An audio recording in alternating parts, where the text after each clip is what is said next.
Hi, this week we're going to talk about Office 365 and how to get our students onto Office 365.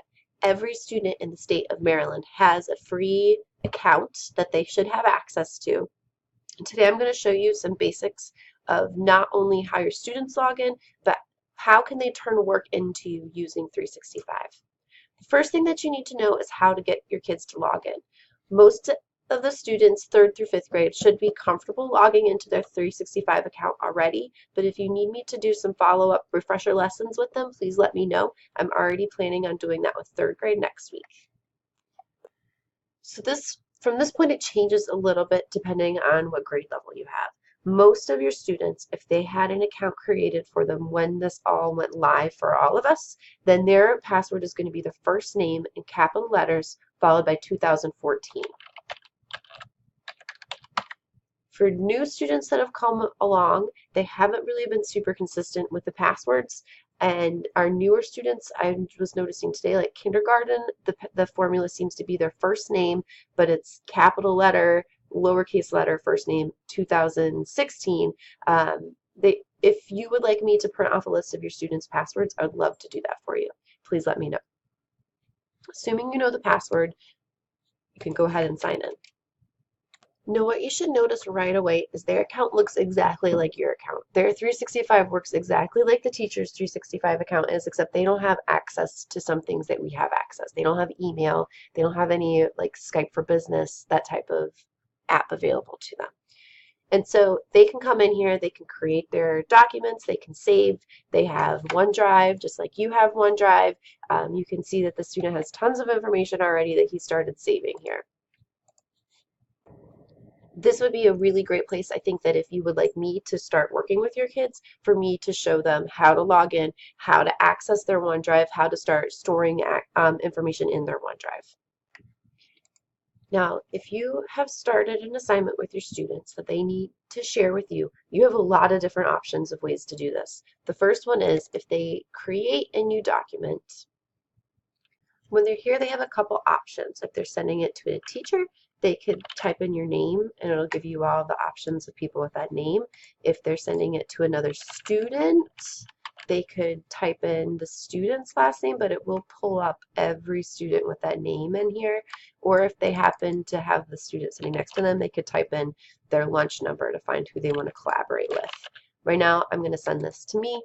And then once they've put in everybody they want to access the video, they hit send. Now, there are pros and cons to this. The pro is that it's easy. The kids, you don't have to really do that much prep work for this. The kids can go ahead and do it, and now suddenly this has been shared with me, their teacher, or whoever they want to share it with. The downside is that when you do it this way, when you get back to your OneDrive, you, the teacher, underneath your shared with me, are going to have tons of folders here because every single student that shares something with you is going to go into this file. So you can have, 20 different files that have been shared with you, which might be fine with one assignment, but if you do this 10, 15 times throughout the year, then you're going to have a lot of unorganized documents here. So it's easy, no prep, but for the long term, there might be some better choices for you to take. Another option that you could do is to create a shared folder in your 365 that you can share with your class that the students will have access to and be able to upload files to in the future. The way that you would do that is you would go to your OneDrive. And once you were here, you would go to New Folder. And you could put your class's name here. And then with that folder, if you right-click on it, you can share that. But this is the part that is going to take a little bit of prep. Through here, you're going to need to add in all of your students, and then that way all of the students in your class will have access to that folder. So it works the same way as before. You type in the name of the people that you want to put in here.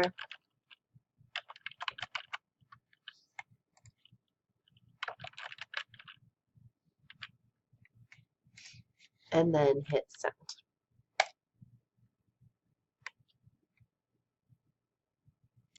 So So now I am logged in like a student, and if I go to my Shared With Me folder, there I can see that there's this class folder that was shared with me.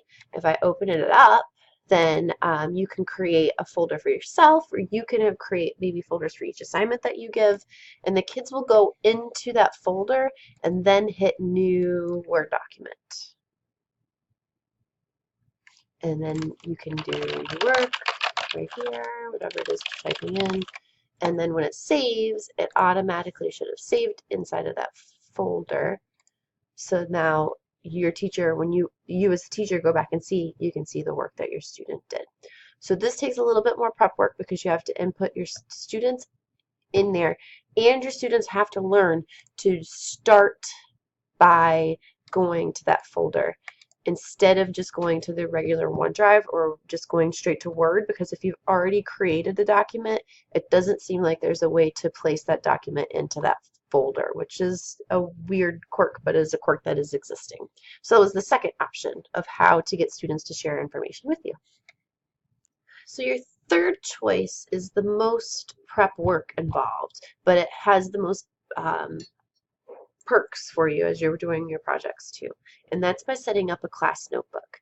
I set up a class notebook with 5th grade a couple of years ago that I'm going to share with you.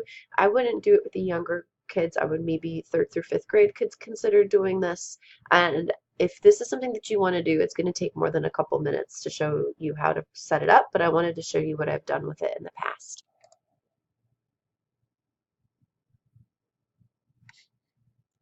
So when I look for my notebooks, I have a lot of different notebooks that I have, but the one that is a class note is the one that is called Fifth Library. And what was nice about this is I had this set up for every single 5th grader, and I also shared the notebook with the 5th grade teachers, so we were all able to collaborate in one space together. So I had, just as a heads up, in case you're interested in sharing a OneNote with other teachers, I had added a tab up here for teacher collaboration that was password protected, so the students wouldn't see that, or if they did see that, they wouldn't be able to enter it because they didn't have the password for it. And then on my, or the teacher login, I can see every single student's account. When the students log in, they don't see every single kid, they just see their own name. And then there's different sections. So the two different things that I think were nice was there's this collaboration space, and this is a tab that everybody has on their OneNote, or their class note, I'm sorry, but every single person can add on this page. So this was a page that you can add your different tabs, but then every single student has access to it. Sometimes that's going to be good, sometimes that's not going to be something that you want, but if you want everybody to do something, that was there. But then also when you logged into their name, this is what they would have. When they looked at their page, they had the handouts, the class notes, whatever tabs you set up as the teacher here. So the students can go in here through their OneNote and they would do the different activities that I had asked them to do. And then as they did it on the class note, it got submitted directly to me and to the classroom teachers so they could see what was happening. Now, if you have this set up and planned appropriately, your kids can not only just work in the OneNote, but they can also turn work into you through file attachments. So you could have a page that said turned in work, and then they could all turn their work in on this way.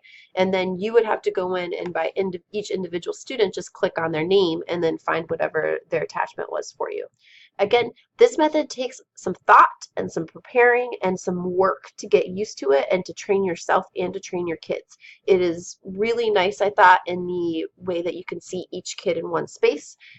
It's nice that the kids have a place to be working at consistently, so they don't always have to be worrying about how they're going to share the file, and you don't have to worry about where it's going to be because it's always going to be in your class note, but it is a little bit more intensive, and your students are going to have to be much more technologically literate in order to handle this. You do have a librarian who really wants to help you do this. If you were interested, I would love to help you set up your classes and get your kids trained. You just have to be interested. So that's it for our Tech 411 for the week. If you would like credit for having attended this training, please send me a quick email, and in that email you can include the words Office 365. Very complicated. And please, please, please let me know if you need help with anything or you need help setting up or you would like me to train your kids on any of the different aspects we've talked about today. Thanks.